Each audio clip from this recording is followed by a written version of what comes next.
Berdoa dipimpin oleh kedua kelas, oleh Surya Sekarang. Siap. Baik. Berdoa.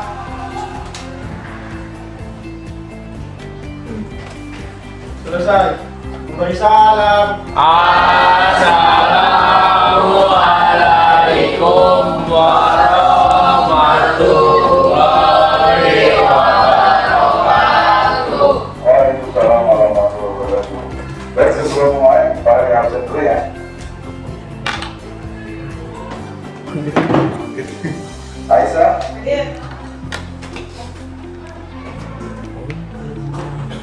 Ciko. Dharma. Hadir. Habib.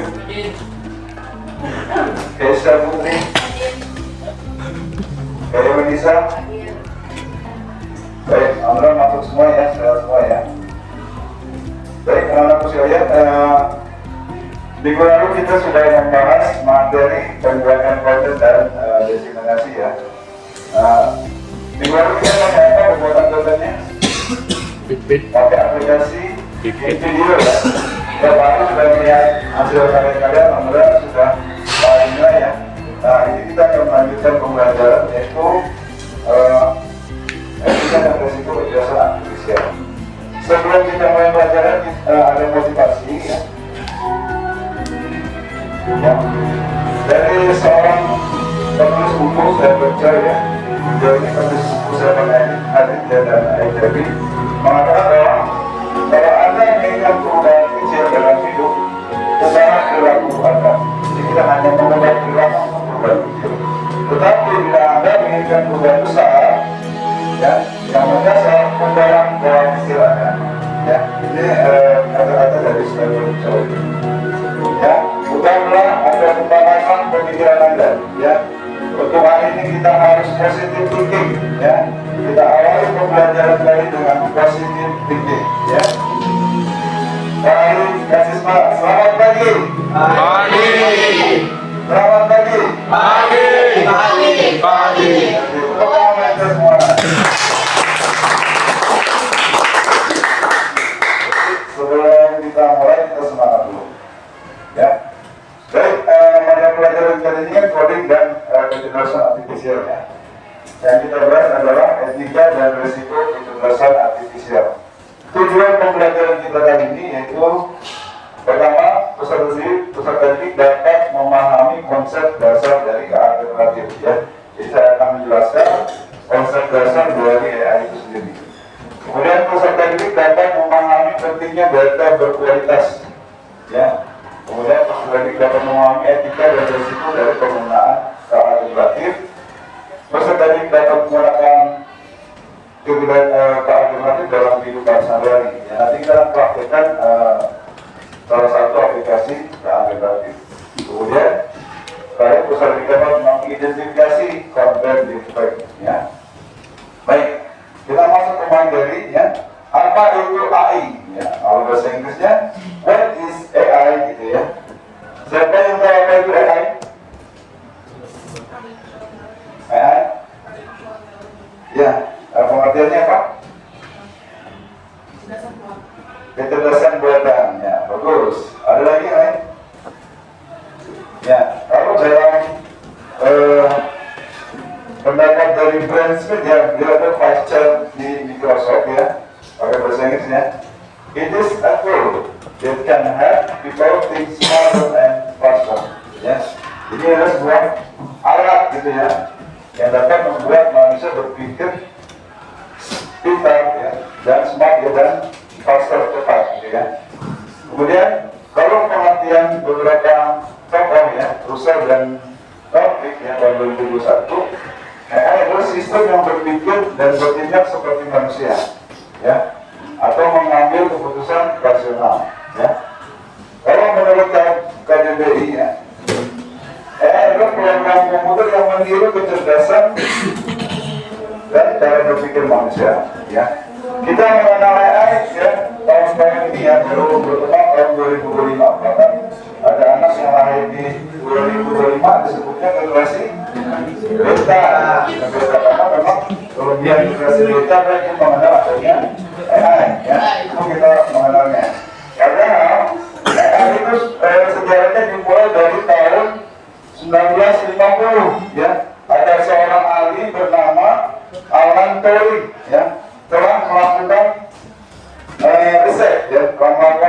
bahwa komputer itu bisa berpikir seperti manusia, ya. Yang disebut yaitu Turing test, ya. Yang diambil dari nama alat Turing, ya. Dia melakukan tes, ya. Di mana dia ada komputer, ada responden, ya. Ada supervisornya, ada itu dites. Tanpa melihat seorang. Kalau komputer itu bisa dijawab, berarti dia telah memenuhi kriteria, ya. Jadi di situ penjelasannya, Turing test adalah sebuah uji kecerdasan buatan yang artificial intelligence yang dikenakan oleh Alan Turing pada tahun 1990. Jadi tahun 1990 sudah dicoba dikembangkan. Ya. Dalam artikel yang berjudul Computing Machinery and Intelligence, ya, tujuan utamanya adalah untuk menjawab pertanyaan bisakah mesin berpikir, gitu ya, atau bahasa kata bisakah ada robot gitu di zaman dulu, ini ada robot jadi bisakah robot itu benar ada bisa berpikir, gitu ya. Dimana kesimpulannya adalah Alan Turing test ini adalah uji untuk menentukan apakah mesin dapat berpikir seperti manusia melalui kemampuan percakapan, ya. Meski bukan kurang sempurna, proses ini menjadi fondasi pentingnya berkembangnya metode modern sekarang, gitu ya. Kalian sudah mengenal apa yang kalian kenal aplikasi AI?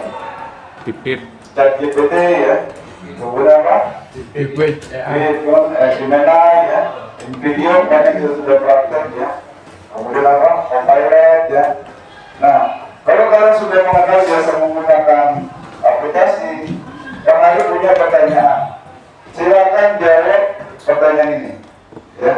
Pertanyaannya adalah manakah yang termasuk sistem atau manakah yang masuk AI, ya?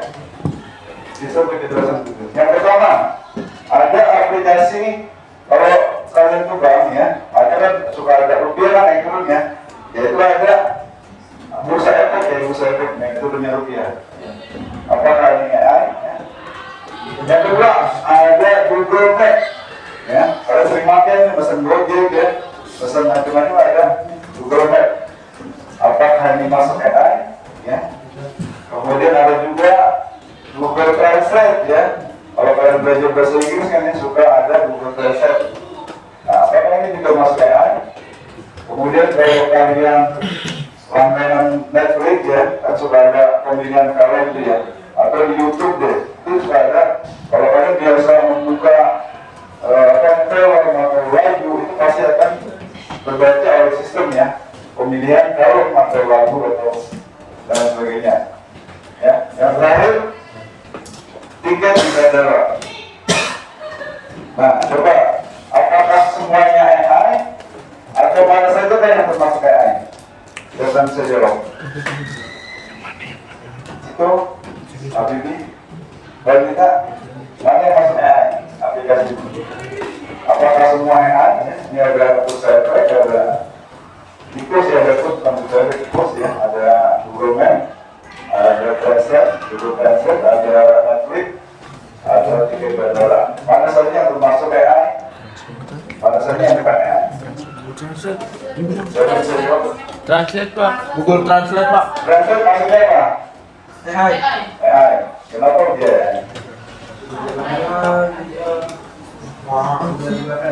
Kenapa? Ya, Google Translate dulu. Kemudian kalau ini yang Nokia, bukan. Bukan. Kenapa bukan AI?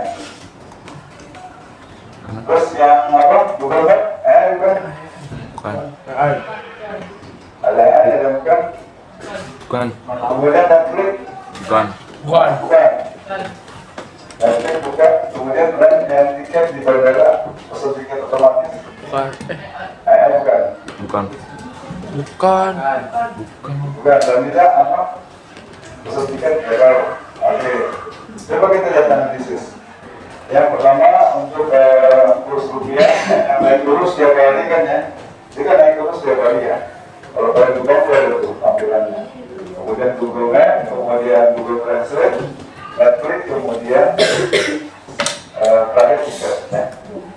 Nah, kita lihat analisis pertama. Kurs mata uang, ya, yang dibahas jadi dia bukan AI. Kenapa bukan AI? Karena dia hanya menambungkan secara otomatis, ya. Jadi udah ada ininya. Jadi dia nggak berpikir seperti manusia ya. Kalau dibilang belakang aja, dia tinggal nampilin doang gitu ya. Jadi dia tidak berpikir seperti manusia. Maka dia bukan AI gitu ya. Kemudian Google Map termasuk AI. Kenapa? Dia berpikir seperti manusia.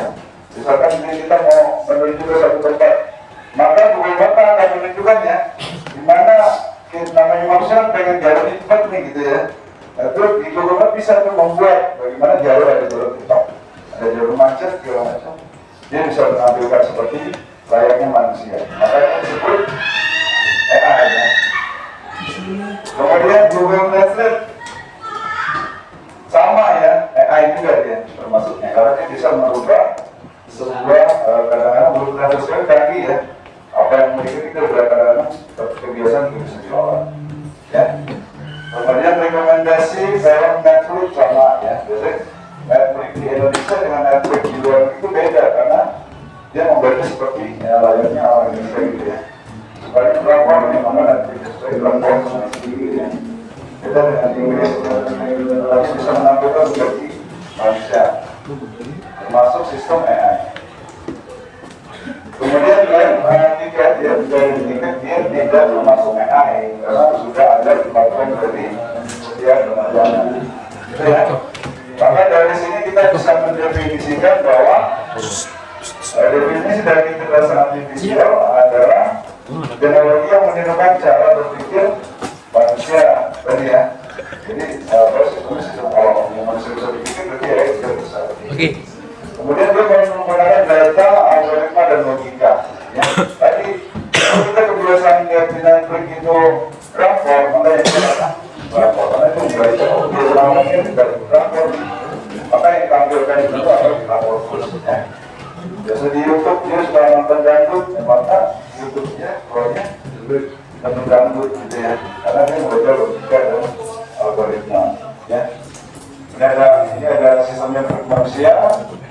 Berpikir rasional, dia berpikir rasional, sistemnya berpikir seperti manusia, sistemnya berpikir secara rasional. Nah, dengan berkembangnya AI, maka akan ada resiko, betul nggak? Ya, jadi jangan-jangan nanti manusia kalah dengan AI. Ya. Ada beberapa tayangan video yang mencemaskan lah gitu dengan perkembangan. Tahun 2014, Elon Musk pernah nge-tweet, AI bisa lebih berbahaya dari nuklir. Pada waktu itu mungkin orang banyak menganggapnya lebay atau bercanda. Tapi belakangan peringatan Elon Musk ini sepertinya mulai terbukti. Geoffrey Hinton yang dijuluki Godfather-nya AI mundur dari Google karena merasa ada yang tidak beres dengan AI. Ia bahkan bersuara di mana-mana untuk memperingatkan bahayanya. You left your job with Google in part because you say you want to focus solely on your concerns about AI. You've spoken out saying that AI could manipulate or possibly figure out a way to kill humans? How could it kill humans? It'll be very good at manipulation because it will have learned that from us. Buat kalian yang belum sadar, AI atau Artificial Intelligence alias kecerdasan buatan adalah teknologi yang sekarang disematkan hampir di semua platform sosial media dan hampir di semua software komputer. Contoh paling gampang TikTok. Mengapa filter TikTok sekarang bisa melakukan hal-hal yang dulu tidak pernah bisa kita lakukan? Misalnya mempercantik wajah, memodifikasi wajah, sampai bisa menukar wajah. Karena dia dibantu AI. I can't believe this is a filter. This is what I look like in real life. Are you kidding me? Disebut Artificial Intelligence, kecerdasan buatan, karena teknologi ini meniru kecerdasan manusia. Makanya salah satu algoritmanya disebut Artificial Neural Network. Jaringan saraf tiruan yang meniru cara kerja otak manusia. Sebuah algoritma yang mampu mengenali pola suara, gambar, atau data apapun yang diberikan kepadanya. Di dunia otomotif, AI sekarang sudah bisa nyetir sendiri, seperti yang sekarang diterapkan pada taksinya Cina. Nggak ada orangnya, bukan mobil hantu. Di dunia seni, AI juga sudah mulai menggeser peran musisi, desainer, dan editor. Karena AI bisa membuatkan musik lebih cepat, membuatkan animasi lebih keren, dan bisa membantu mengedit foto dan video lebih gampang. No freaking way. That's insane. Belakangan orang juga ramai membicarakan ChatGPT, sebuah chatbot dengan bahasa manusia yang bisa menjawab semua pertanyaan. Contoh ya, kita kasih soal matematika nih ya. langsung enter. Langsung dikerjain dong sama AI-nya. Yang membuat para programmer kaget, ChatGPT bahkan bisa melakukan coding seperti programmer profesional dalam waktu singkat, yang manusia saja harus berpikir keras untuk melakukannya. Now change it so it returns it in base 64. Shut the Ya, ini adalah tampilan ya bagaimana pemangkasannya AI gitu ya. Bahkan makanya tadi ya beberapa ahli AI itu khawatir dengan perkembangan AI karena bisa menghancurkan kehidupan manusia. Nah, itulah dibutuhkannya etika ya, etika ber AI, kemudian juga resiko AI gitu ya. Namun sebelum kita masuk ke sana, saya akan menjelaskan struktur dari ya keterkaitan antara data AI dengan istilah-istilah yang ada di sini ya. Kita akan masuk ke generatif. Ya. Sementara dimulai dari apa tadi? Di sini ada data science, ada artificial, ada machine learning, ada deep learning, ada tadi artificial neural network. Jadi apa namanya syarat dari AI gitu ya. Etika dan penggunaan cara generatif ya. Jadi cara generatif punya banyak hal di berbagai bidang ya. Di bisnis, di sekolah ya. Tapi saat pakai kalimat kita punya etika sebagai etika ya kalian terutama anak muda ya harus punya etika ya. Misalkan menjawab hal ya. Apakah seharusnya kita minta bantuan ChatGPT untuk jawab gitu kan? Itu bagian dari etika. Salah satu yang penting dalam etika secara generatif adalah memastikan penggunaannya terbuka dan adil. Yang juga menghargai karya yang lainnya. Jadi nggak boleh tuh misalnya kita tugas membuat sebuah jurnal atau proposal ya, itu memproyek punya karakteristik. Orang ngambil asli dari itu ya dari ChatGPT gitu misalnya ya. Kemudian ada transparansi ya, transparansi keterbukaan, hak cipta ya. Kalau kita minta bikin survei misalnya lagu ya, itu bisa nggak ada kita ini? Walaupun hak kita hanya berlaku pada manusia ya, tapi misalnya kita bikin ini, itu yang terus ya kita boleh kita minta di tinggal formatnya Bruno untuk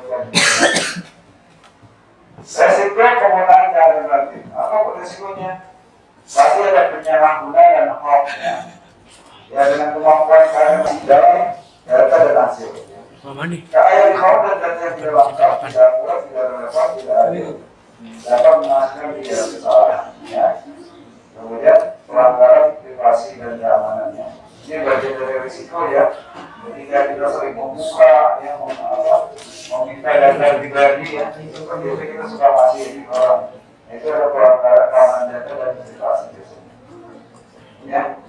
Beberapa contoh pelanggaran privasi dan keamanan data yang harus dilakukan oleh satu mengintegrasi, merancang, memantau aktivitas yang kita lihat ya. Kemudian mengubah, menghapus, mencuri data, membuat profil, dan menyebarkan informasi hoax atau palsu ya. Kesimpulannya kalau kita berintegrasi ya. Etika dalam AI harus didirikan untuk kebaikan bersama. Tadi ya kita nggak boleh buat kejahatan, menipu orang. Ya. Kemudian kita harus berlindungan terhadap hak asasi manusia. Ya. Nggak boleh kita pakai foto temannya, ya, yang akan kita persetujuan. Kita pakai buat misalkan stiker, menjual stiker segala macamnya. Tanpa meme jadi bikin malu kan? Iya. Itu nggak boleh. Kita harus melindungi terhadap hak asasi manusia. Kemudian regulasinya transparan dalam sistemnya. Tadi ya, hak kita jangan ngaku kita itu. Kemudian akuntabilitas ya.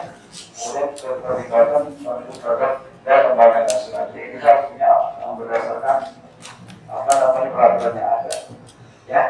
Baik. Bagaimana dengan pendidikan banyak dari keterkaitannya dengan sosial. Nah, untuk hari ini kita ada aktivitas, silakan dikeluarkan handphonenya. Ya. Kita aktivitas satu akan membuat pergerakan alternatif dalam bidang pendidikan. Ya. Kita akan membuat sebuah promosi produk, ya. Tapi dapat kali ini ya dari muka artis ya. Muka artis salah gunakan. Jadi kita akan membuat produk, ya. Kalian boleh jual saja. boleh bilang dulu baru boleh bilang apa jadi ini ya. Nanti bagaimana kita bisa memasarkan nah untuk kali ini saya akan mengenalkan dua aplikasi ya, namanya Fitbit.ai. Ini bisa digunakan buat promosi ya, buat promosi untuk kita berjualan dari bidang pendidikan. Ya, nanti caranya itu dengan buka Google ya, Fitbit.ai, klik produk showcase kan, baru kita bikin prosesnya. Ini contoh hasil dari yang bikin ya, silahkan dilihat contohnya. Cocok buat anak SMP perundingan dapat di kantin Buyus. Jangan sampai kehabisan. Burger ini langsung dibuat oleh anak kelas A. Ada Faiza, ada Gabriel, ada Dea dan lain-lain. Oke, seperti ini ya. Baik, kita akan langsung membuat seperti ini ya. Silakan keluarkan HP-nya ya. Silakan keluar HP, kita langsung buat ya. Ya, tadi yang paling bilang pertama silakan buka Google, kemudian ketik Fitbit.ai.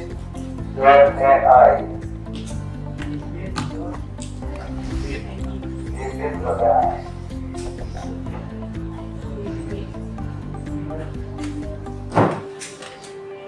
Atau langsung di dashboardnya ada contohnya. Fitbit.ai. Nah, kalau dia belum pernah login, maka dia akan minta ya. Sekarang coba, nah itu dia.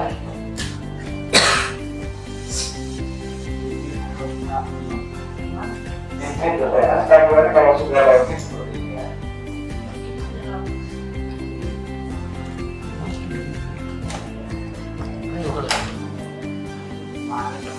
Ada.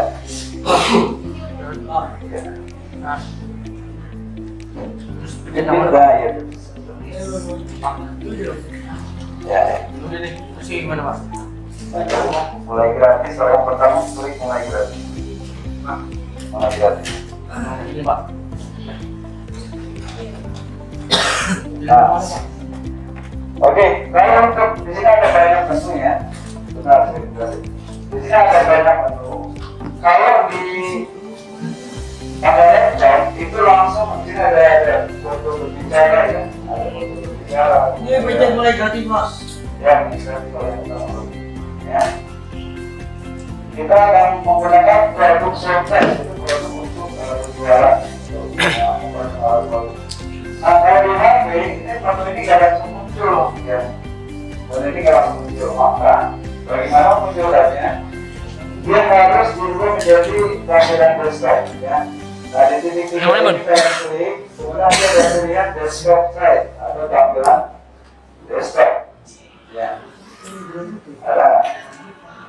Nah nanti baru keluar produk showcase ya. Kalau topik ini adalah foto bisa berbicara.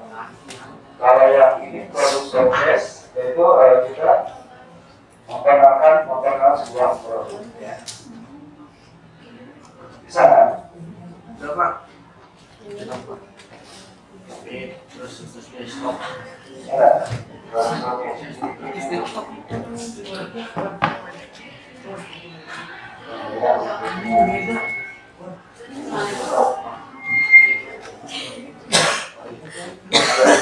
Google bisa mana Google? Google beda. Google apaan sih?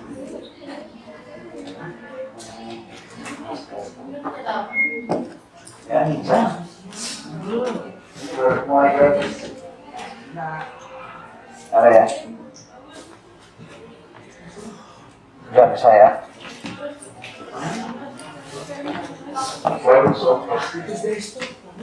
Ya, kalau yang sudah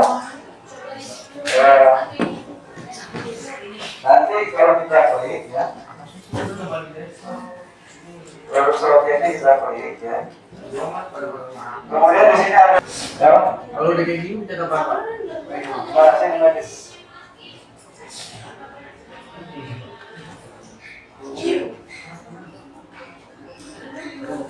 Ini kau beli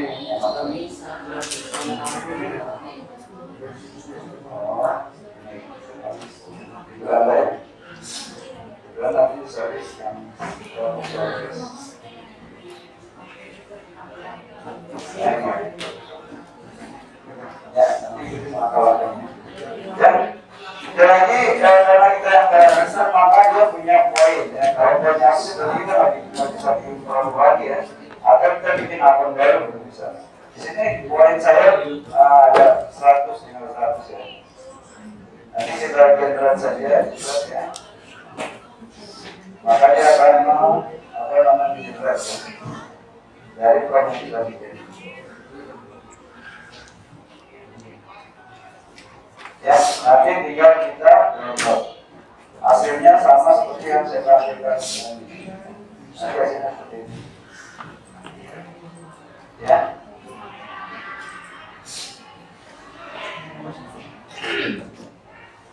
Ya, keunggulan PPTA ini tidak ada watermark itu. Dapat diganti buyus, jangan sampai kehabisan. Burger ini langsung dibuat oleh anak kelas A. Ada Faiza, ada Gabriel, ada Dea dan lain-lain. Ya, silakan diperhatikan bahwa yang susah bisa.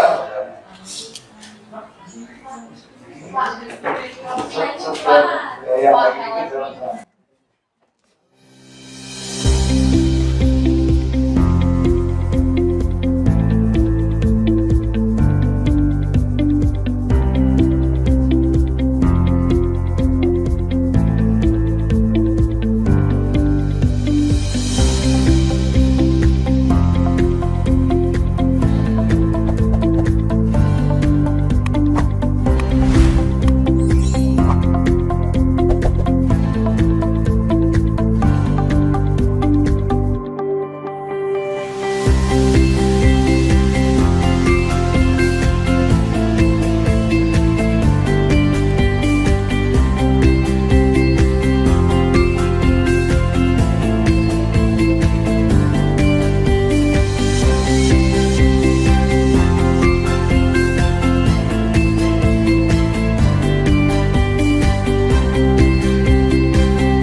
Kartu kerja bagaimana aja kan?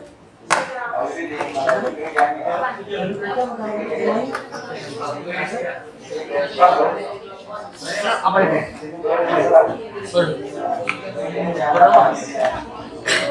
Ini hasil dari Habibie yang kita lihat hasil dari penjualan produk Habibie jualan kain.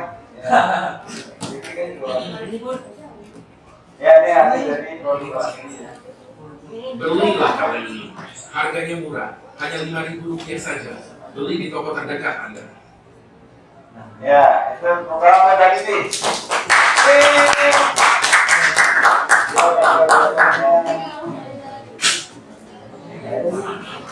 Kemudian siapa lagi nih? Nela, silakan Nela. Biasa kalau cewek jualannya apa? Kosmetik ya.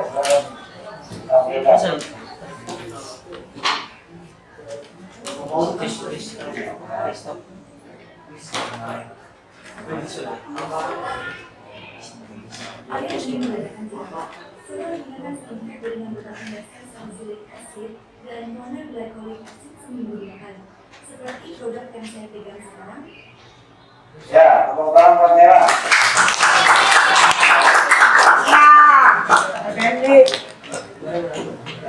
Terakhir dari Surya, dia nih ya kuenya happy banget. Silakan Surya.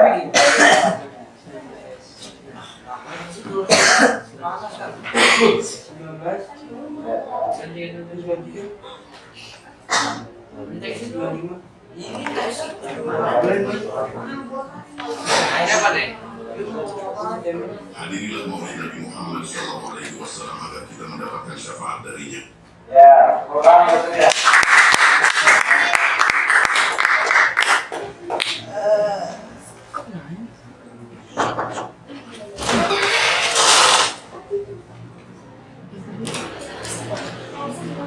Baik, bagi yang dulu, yang harus tunggu untuk mengirimkan hasil video ya dengan video AI bisa langsung dikirim melalui WA.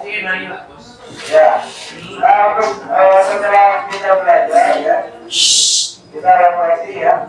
Coba ya, bagaimana pengalaman Anda atau ya belajar tentang konten promosi? Mudah atau gimana? Ya, bisa nggak belajar dengan bisa ya?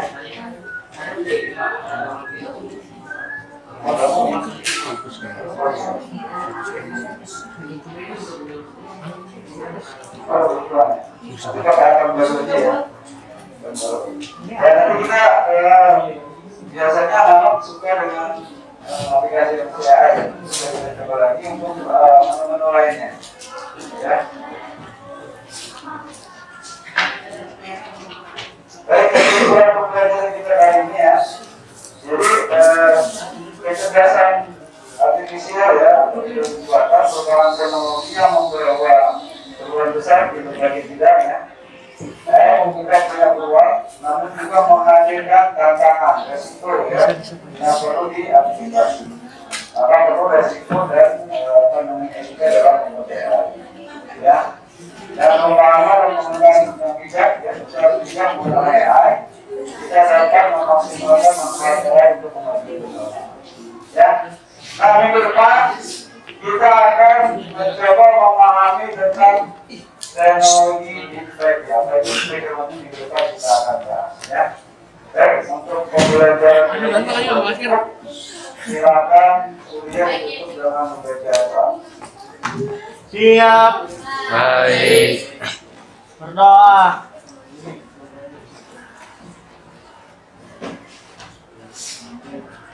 Selesai. Memberi salam. Assalamualaikum warahmatullahi